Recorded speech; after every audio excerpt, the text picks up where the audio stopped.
Last time, Mark and the Ghouls installed the drivetrains in the 1970 Tribute Superbird and the 1970 Plum Crazy Challenger. Today, the Ghouls race against the clock to finish up their work, including the disassembly of a 1973 Dodge Challenger, before heading north to judge the Little Creek Casino's Cruise at the Creek car show. They're coming to get you, Barbara.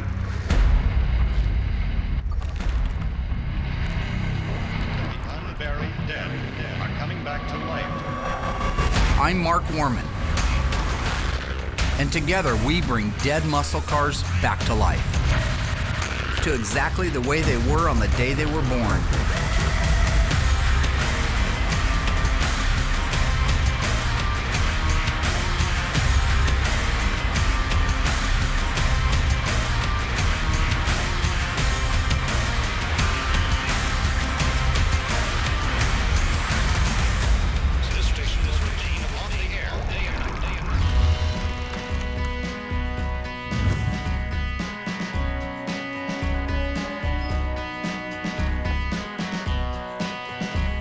So one of the first things I do when I get here is find my dad and see what I can help out with for the day. And like every morning, I can't find him.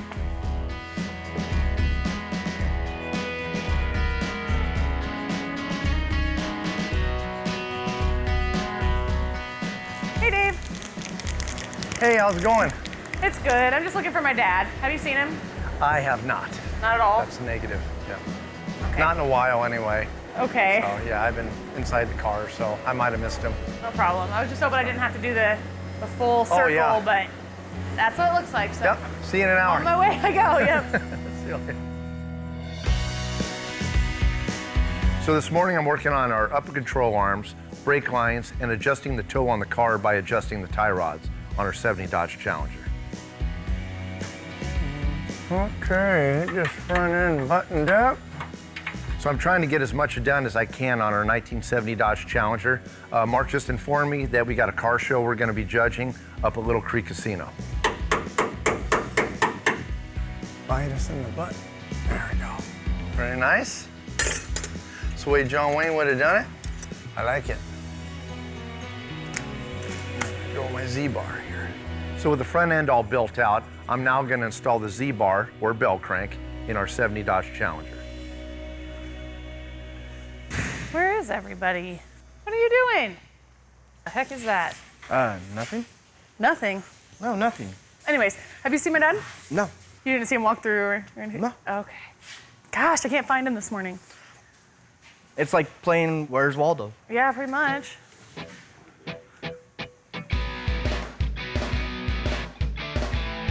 You can see this little groove around the edge. These little pins right here, when that thing snaps through these little holes, it protrudes to the inside and locks into that there, so this can't pull out. A Z-bar, or bell crank, is actually the bar that transfers all the pedal movement from the actual inside of the car. You have your clutch pedal, then you have a rod coming down and it goes to the Z-bar, which is shaped like a Z, and that's why they call it a Z-bar, or some people call it a bell crank. And what it does is when that one rod throws down on one end, the other end pivots, moves the rod, moves the fork inside the bell housing on your transmission friction disc that disengages your clutch, so you're able to shift gears. So I'm gonna put that in first. I wanna rotate it around so it's not like on the crack. Then I'm gonna start these in there, like so. Like that, and like that. So when this goes in there, it should go right into that channel. I can get it right here. See how it popped? Okay, hear that pop in there? See, now that thing won't come out of there. But if I pull these out, then it'll pop right out. So those little pins right there catch that thing in there, and that'll literally bolt right into my frame. Installation process on the Z-bar, it's kind of complicated because you're working up above your head. If you're in the garage or laying on your back, it's even worse. But what you basically have is you have like a ball joint end on both ends of the Z-bar, and you got an actual two-piece bushing. So you actually have to hold those two pieces of bushing together on the actual ball joint and slide the Z-bar bell crank inside of that, once it's all greased. So it's slippery, it's hard to get in there, it's hard to hold all the pieces together. So I kind of build one half of it out on the workbench, and then the other half actually is on the bell housing of the car. So you got to hold those bushings on there and slide that Z-bar in at the same time without it all falling apart, and then get it all mounted into place on the actual frame rail. So it can be a little complicated sometimes. I gotta feed that up in there. I always run it way past this way. So it's like that. Yep, I'll set this one up here so it'll just kind of sit there, because these are never, you gotta kind of hold these and shove that thing in there at the same time. So doing it on the bench is a heck of a lot easier than doing it underneath the car, but I've done enough of them where you get good. So now I gotta lift this up, and that thing will go right up into this slot on the transmission, as you can see here, or on the frame. Drop right in there like that. Then I can tighten this down, and then you can see how that moves. So there'll be a rod that goes from right here to the clutch inside. So when you push the clutch pedal down, that's what operates your throwout bearing here, which disengages your clutch so you can shift gears. Okay. So it works just the opposite. You think it's engaged, but it's not, it's disengaged. You need to disengage the clutch to shift. And once it's engaged, it locks in gear. Now disc slaps up there and grabs, and you have traction. Now that I got the Z-bar installed in the Challenger, I'll go ahead and drop the car back down, finish buttoning up some of the interior. I got the dash coming in from Instrument Specialties. When it shows up, I'll go grab George, help me put it in when it arrives.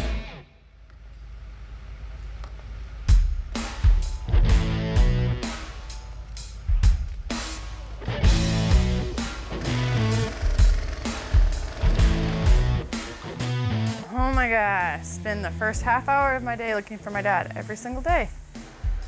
Shocking, he's not in the kitchen. Dad! He's not back there. So I've searched everywhere for my dad, and I still can't find him. I'm gonna check his top secret hiding spot, which is really just his car. It's completely blacked out windows, so he likes to hide in there and talk on the phone and do other things while the rest of us run around the shop and look for him. It's a fun game. Oh, and he likes to give me crap about leaving my car unlocked. He left his car unlocked, and he had like $100 in the middle console. And I know what he's gonna do, he's gonna call me a thief, but it's not, because we had this laundry policy growing up where I did all the laundry, and any money I found in the dryer I got to keep. So it's kind of like the same principle, you know, don't you think? Finders keepers. Stay tuned, because when Mark returns, the ghouls are in for an unexpected surprise. It's a celebration, bitches! No. And later, Mark and Alyssa and cousin Dougie begin disassembling a 1973 Challenger to convert it to a 1971 with a Hellcrate engine. We're gonna disassemble it in 27 minutes. Coming up on Graveyard Cars.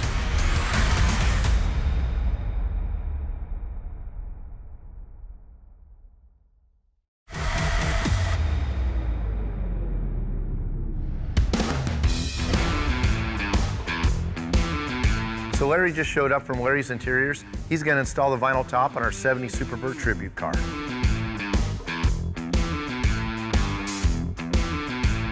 So before Larry puts on the vinyl top, we make sure the car's prepped, that the top is very clean, there's no imperfections in the paintwork or anything on the actual top. And then I go ahead and bag the whole car so we don't get any glue on the paint. The kind of glue that Larry uses, I know for one thing is a fact, is as soon as that vinyl top touches that roof of that car, it's there to stay. I mean, it's really hard to release, so we want to make sure it's going to be a one-shot deal when he puts the top on. But I don't know what kind of glue he uses. It's some potent though, I know that.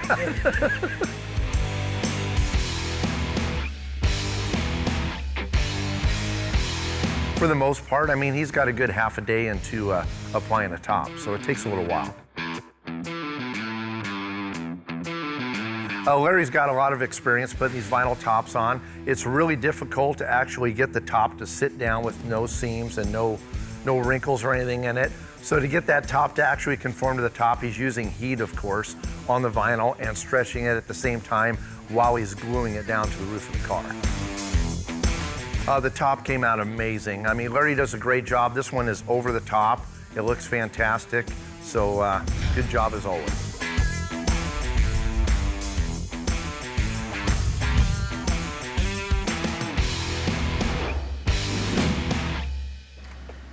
Hey, Vonda. Yeah. Have you seen my dad? So I'm still looking for my dad, and when he finally shows up, he's in a school bus. What? So we were just invited to go to the Little Creek Casinos Cruise the Creek show up in Washington. We went last year. It's such a fun show. They take great care of us. So everybody's pretty stoked. The whole cast is going to go up. So this year I decided to save some money. Kind of went out of my way, and this is what I do, the great gift giver. And I bought everybody a tour bus, party bus, limo bus. It's a school bus. Vonda, what is this? Why does he have a school bus? Why? It's a bus.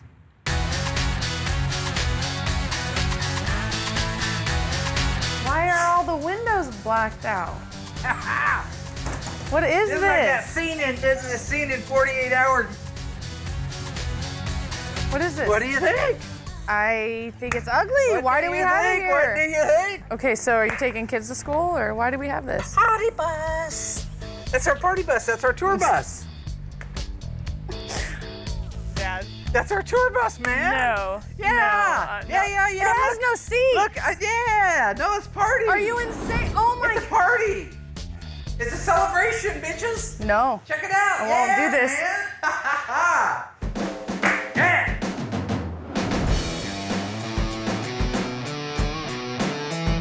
So our dash arrived from Instrument Specialties for our 70 Dodge Challenger. So I'm gonna go ahead and finish getting all my prep work done so I can get it installed.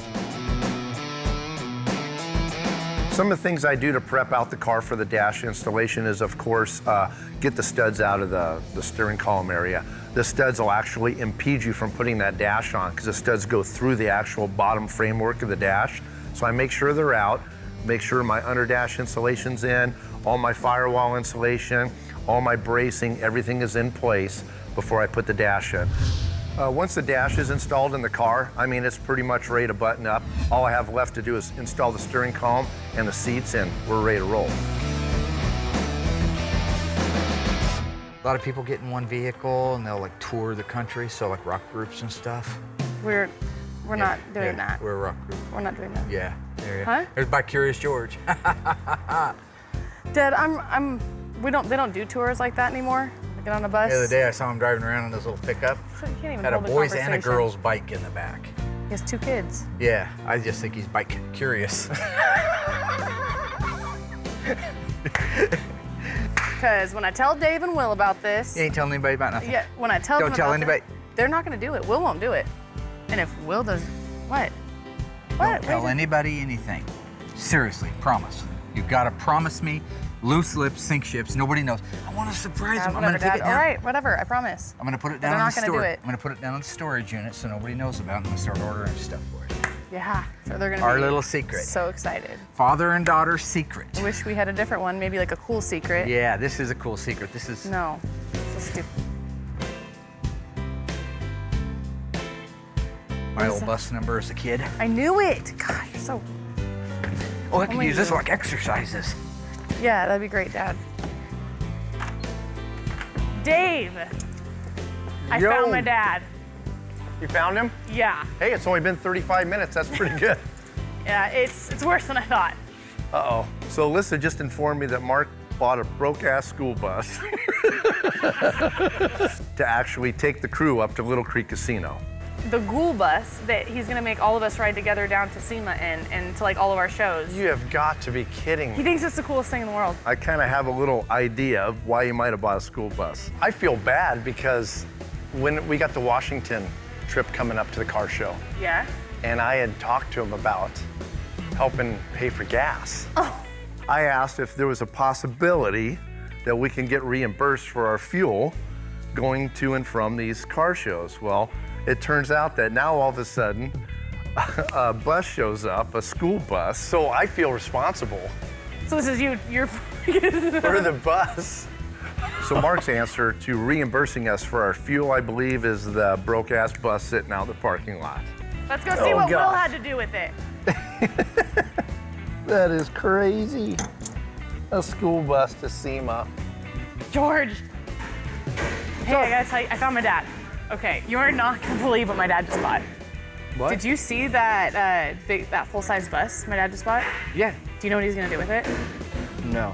Okay, so his plan is to use that to take everybody up to like SEMA and to like Washington for the show or whatever, to like load everybody up in that bus and us drive together.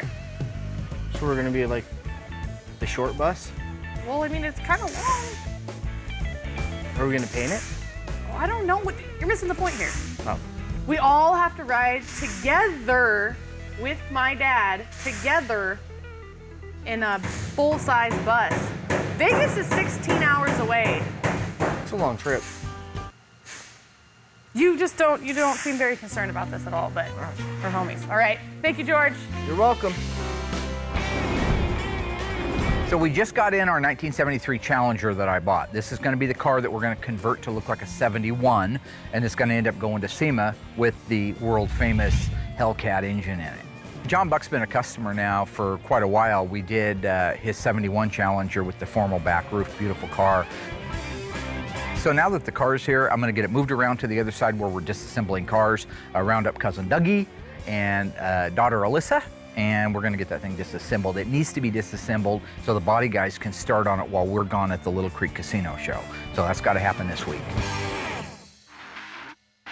The Plymouth Superbird was created specifically for NASCAR, which meant they had to manufacture a minimum number of 1,920 cars to meet NASCAR's homologation requirement. Every one of those models manufactured and shipped to the US dealerships came with a vinyl top. So why did all Superbirds have vinyl tops? Was it they were more aerodynamic, or they had an extra roof material, or to hide unfinished bodywork? The answer coming up after the break.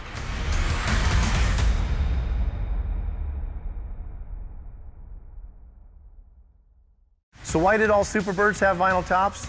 The answer is, instead of finishing the bodywork around the area around the rear window plug, which is a Superbird only feature, it was faster and cheaper to install a vinyl top.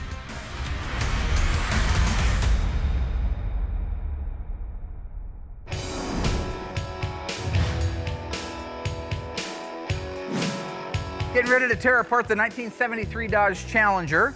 This car I bought for the sole purpose of making it into our 71 Challenger RT tribute car with the badass Hellcat engine in it. So all we've got to do is change the fender side markers out, quarter panel side markers, rear body panel, and the nose piece on it here. Get this out of the way and put regular Challenger grille in there. And we've got a 71. So cousin Dougie, cousin Alyssa, we're gonna disassemble it in 27 minutes.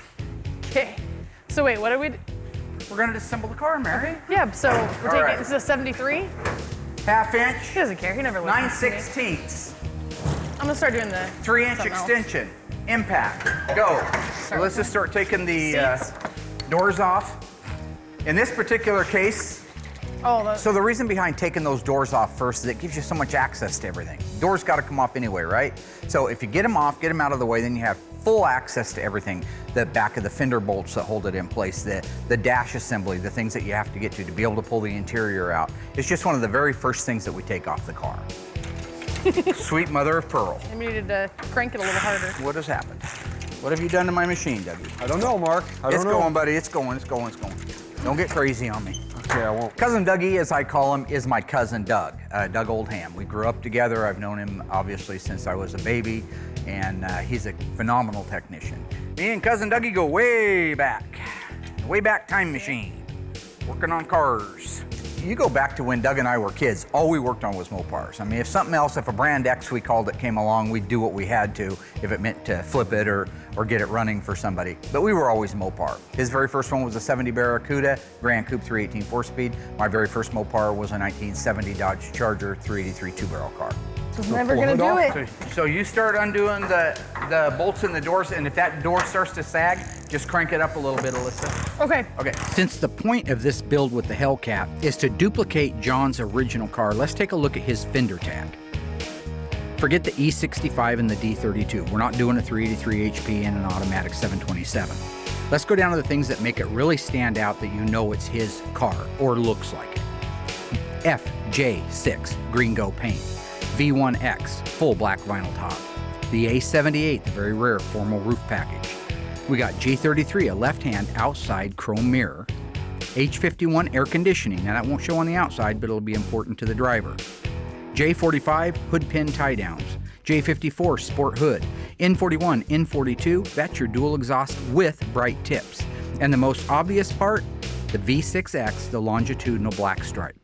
So those are the important codes to watch for as we build this car out for Mr. John Buck. Just start unbolting everything, getting it out of the... Everything. Yeah, and put it on that, put what you can on that cart over there with the pads. Around Graveyard Cars now, we have so many cars. We have so many vendors, so much stuff's available that was never available. So when we're starting like on the disassembly of the engine compartment, cut that wiring harness out of there. We're gonna put a new engine wiring harness, a new headlamp harness in it. We're gonna put a correct date-coded voltage regulator. We're gonna restore the wiper. Now we don't throw it away, we restore it. But a lot of the stuff under there, we're never gonna use again. So we cut it out and we throw it away. It makes it a lot faster and it takes up less room in the end. It's a 73, so it has quite a bit more stuff on it than the 7071s. Like that charcoal Where's the rubber canister. mallet at? Huh? Where's the rubber mallet? To help get, I'm not strong enough to do the first turn. Let me see what you got. I don't really know what to think of Doug yet. He's just a man of few words. He doesn't speak very much. He's nothing like my dad. Hood hinges are the same from 70 to 74. So we'll just set a pile here that we're gonna put back in the car when we're done. See these studs? Uh-huh. They used these on the AAR and the TAs. And then later in the years, they started using them on the regular cars instead of just bolts going down through there. I think it was to hold the fender in place for assembly line purposes. I don't know, but it's interesting to see how they changed their philosophy as they went along. Coming up, Mark and the Ghouls continue the disassembly of the 1973 Challenger Good luck. This ain't gonna work. and take a look at some of the differences between it and its older relatives. And Mark tries to convince the Ghouls to take the bus up to Little Creek. I'm not riding in this thing up to Washington.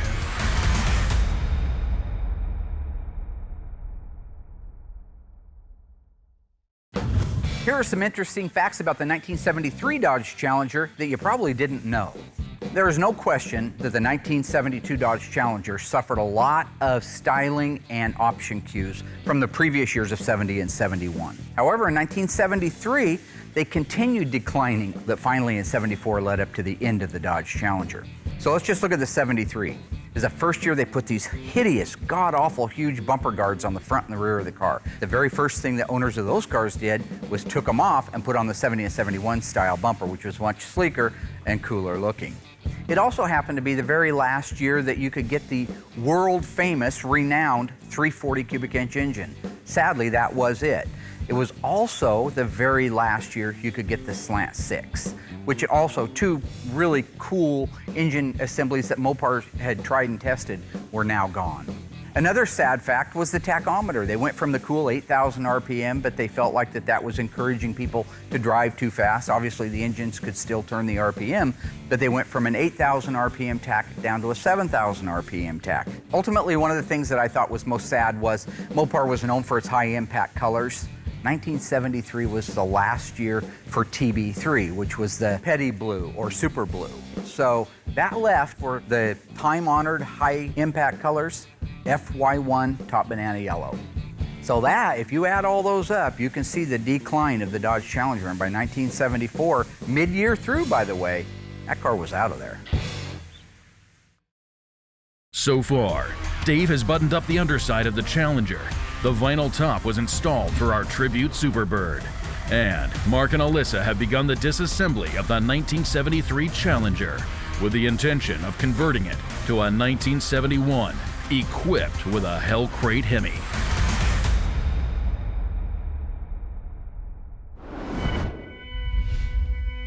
The Challenger's coming along great, just moving right along, no big problems yet, just trying to knock out this interior. Just got the dashboard in, so that's a big piece to this puzzle. So it's just a matter of getting the console in, the seats, the door panels, and pretty much the interior is going to be done. And then all I got to do is put some exhaust underneath this, and she's going to be ready to fire up.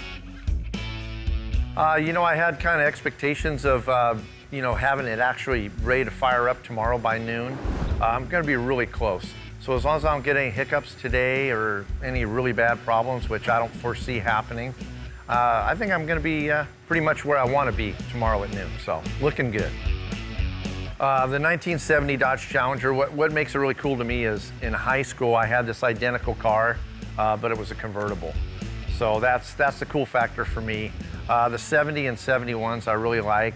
When they went to 72, that grill turned over, and I think because it lost all its horsepower and everything, the car was actually frowning. The 70, it's got that really cool grill on it, and of course, you know, it's the same car I had in high school. That's what would make the 70 special to me as far as the Challenger goes. Willow Creek, we have so much fun up there. Last year was fantastic. What I'm probably looking forward to most this year is of course, the fans. We do a 2-hour sign-in and shoot the line stretches all the way around the building. And it's just great to just, you know, kick back and talk to guys about cars. And that's what we're there for, you know, is for the fans and to talk cars. And that's what it's all about. Some of the guys are asking, you know, about reimbursement and stuff for fuel and some, you know, some of the things. And so Mark came up with the idea of getting that school bus. So I don't know, it kind of flashbacks when I was in elementary school as a kid and, you know, sitting down on basically a piece of cardboard or plywood and getting bounced around in that thing. And yeah, I just can't see that happening. I mean, I'm not 12 years old anymore and the body's not as limber as it was whenever I was younger, so.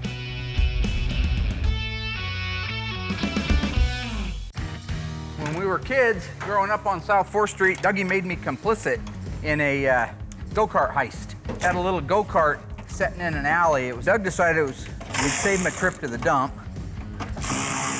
So we helped ourselves to that little thing. Went up to his house, started putting it together. He had an old Suzuki 185. Took the engine off that, fabricated it on there so we could run a Suzuki 185 on that little thing. Worked on it for weeks. Weeks and weeks and weeks, all summer, work. Finally, we're down to the exhaust. All we got left's the exhaust. Well, the problem is we didn't engineer it very well. So the motor went right into the back, which is where your seat is. So the exhaust went right here. Nice little bullseye on your back. Yeah? Not enough room for a pipe to come out and go around, so we just ran the exhaust right into our back. Kept us warm in the winter. Dougie got it running. Went on a maiden voyage up the driveway, up to the top of the hill, gone about an hour, came coasting back down into the garage, said he busted the case, and that was the end of the golf cart days. I never even got to play with it. I never even got to ride it. Reminiscing about the old days is awesome. It's fun. It's some of the best times we had. Great memories. The stuff that we're sharing with everybody right now are truly stories that happened because he wanted to go trail hopping on a go-kart with street tires. Of course, they're subject to 50-year-old memories. And it could be embellishing a little, not a lot. How much of that's true? Try to keep factual about my stuff. More than 30. usual? Nah, 30. Horse pucky. I got witnesses. Yeah? Yeah. Don't make me call him. You know who I'm talking about. He lives on the corner. Your sister? No, I got her too. And I got Uncle Doug, and I got Vinny. I got anybody I want to ask about that. I'm going to tell the truth what happened. True or false? The Plymouth Superbird was built to lure back Richard Petty, the king, from Ford. Think you know the answer? Find out after the break.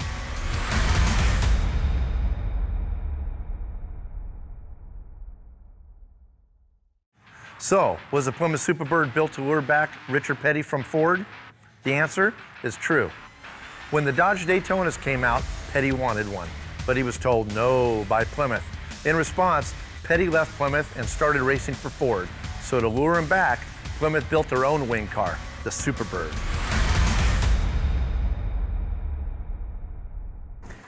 All right, we've almost got the wiring harness ready to come out. So right now, cousin Dougie and the fruit of my loin, Alyssa, are disassembling the 73 Challenger. It's taken a little longer than I'd hoped it would, but as long as we get it knocked out today, I think we're in good shape. It's good. Clips, we always replace them, so that's ready to go.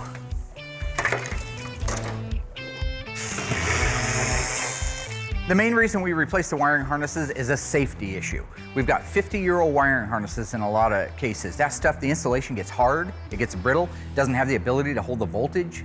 It could short out easier than a fresh one. So what we do is put brand new ones in and take out that possibility of burning a car to the ground because we wanted to save a 50-year-old wiring harness. Burning daylight. Burning daylight. Don't want to do that. My dad likes to set these unrealistic goals, and then he likes to blame everybody else when it doesn't work out. This is all ready to come out. 27 minutes, I think. Power steering is ready to come out. Probably exceeded that. Cut that hose. I like assembling cars, but disassembly is fun too, because you can get out here and get your hands dirty.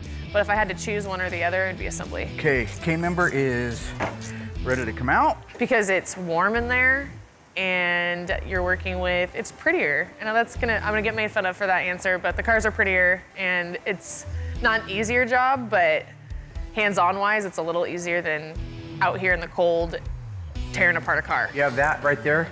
Go underneath there with a 1/2 inch and undo the seat bolts for the front seats. Okay, well, it's good. Okay, I'm done with this. I want a more powerful gun. What? You want one of these big impact guns. Yes, I do. Okay. Let's get the job done. Yeah.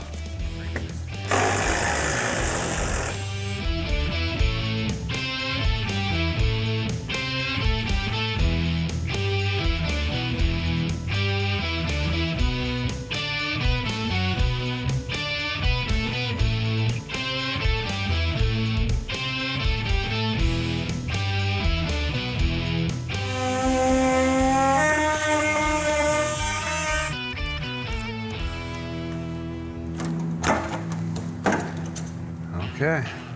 We'll get the dumpster lid.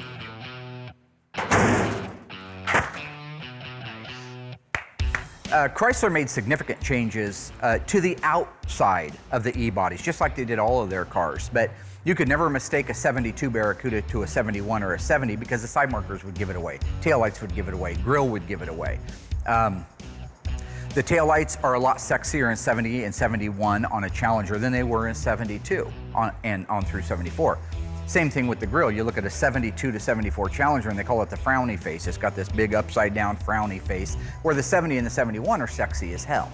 So yeah, there were styling changes. The rest of the car, pretty much the same for the most part. Intricate little changes, but for the most part, the same other than exterior ornamentation. I got a little change in my pocket.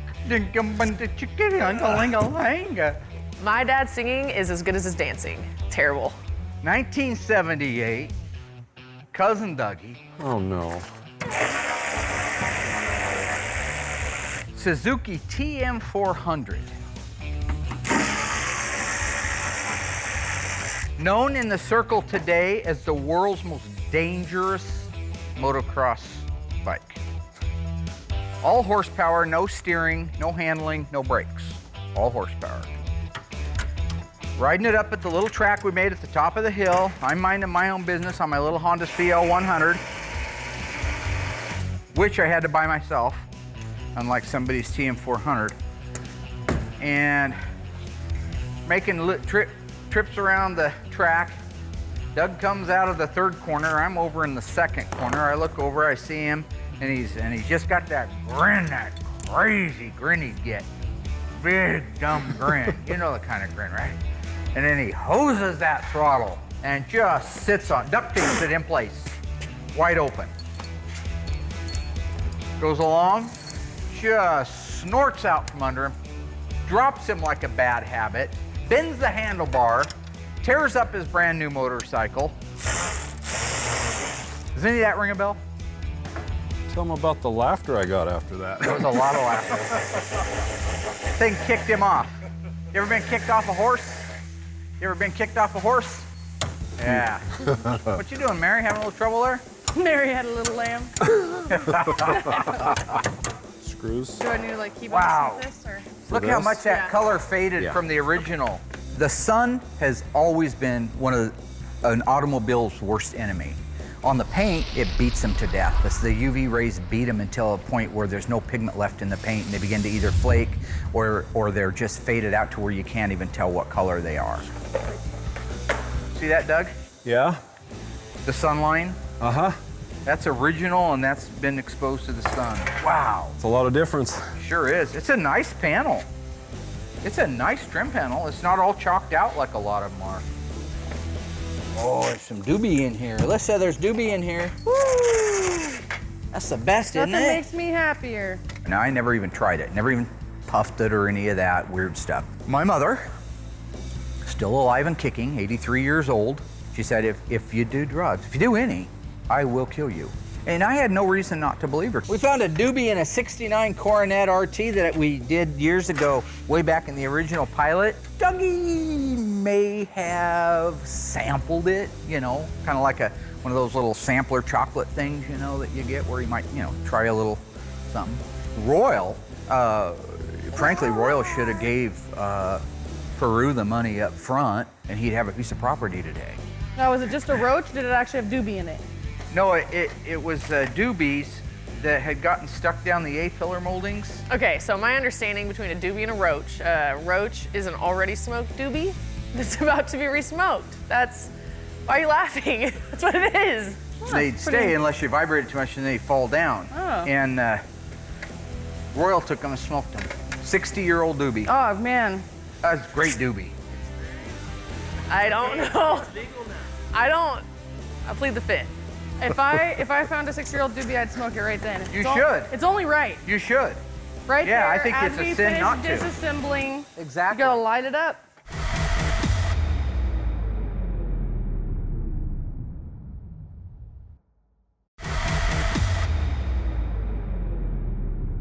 Got another cart back there wide open for us too. All right, guys, it's 5 o'clock. No, Mary, it's not. Go get. It's 5 o'clock. Go get a pair of needle. You know, the argument that it's 5 o'clock, it's 5 o'clock somewhere everywhere, right? Check over in Brazil, down in Australia, it's always 5 o'clock somewhere. Doesn't mean you just drop trowel and just take off running. You know, this ain't the Flintstones. You ain't gonna slide down the dinosaur's back and scream yabba dabba doo at 5 o'clock when the whistle blows. We got stuff to do. 4:58, you got me for another 120. 4:58. Where are you going? To get a pair of needle nose vice grips. Okay, Doug, I'm gonna say bye now because as soon as I have a chance to escape, I'm out. Have a good night, Alyssa. You too. Aren't you and your little lamb getting there? And are you guys quitting on me? Yeah. What the hell? It's Why not? Why not? It's not even 5 o'clock. That's why not.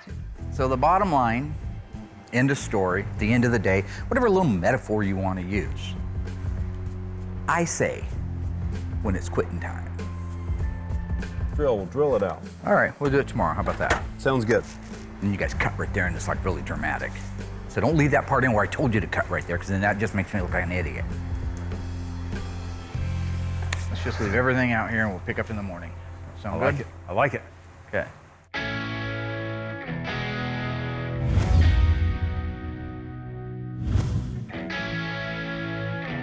All right, I got my accurate exhaust in for our 70 Dodge Challenger, so I'm getting ready to put it in.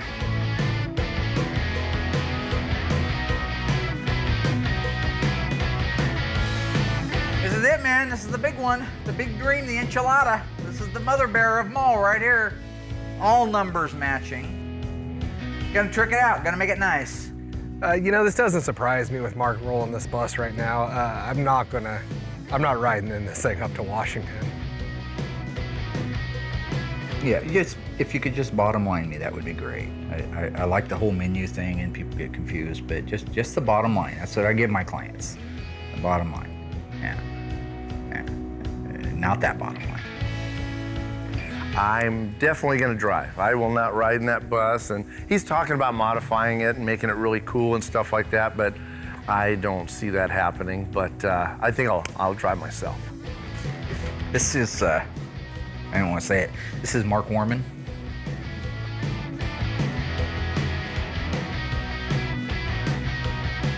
Warman from Graveyard Carz on Velocity, cable network. I don't even know what came across his mind for this to be a good idea, but this is a horrible idea, and I guarantee you there's not one person in the shop that's gonna ride in the box. It's a reality TV show. Yeah, like the Kardashians, right?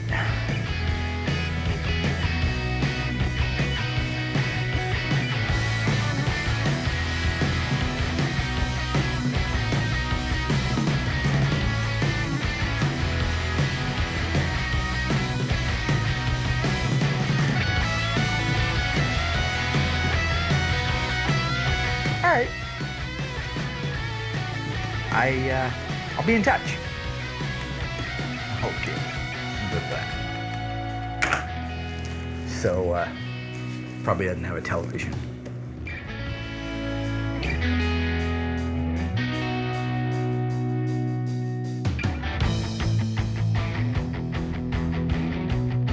Got all the exhaust in the 70 Dodge Challenger. Didn't have any problems. Everything just went in, you know, just like it's supposed to. So, looking good. So that's one more notch in the old belt. So I'll move on to something else. So all I pretty much got right now is just a couple door panels and a back window and the front windshield put in this car, and it's done. So looking good.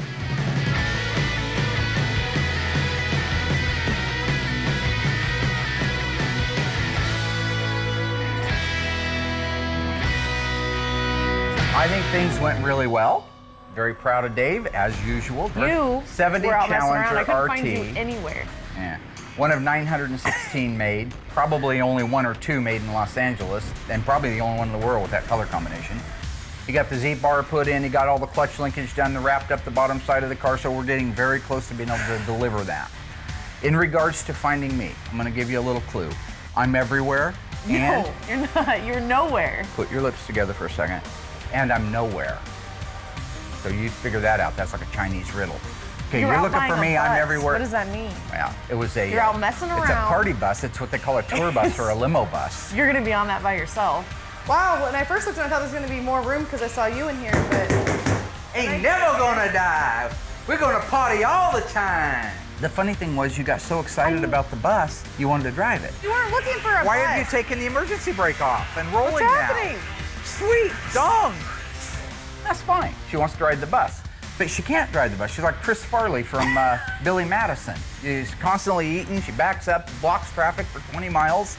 Can't It's find a where lot forward harder gear to drive is. a bus than one would think.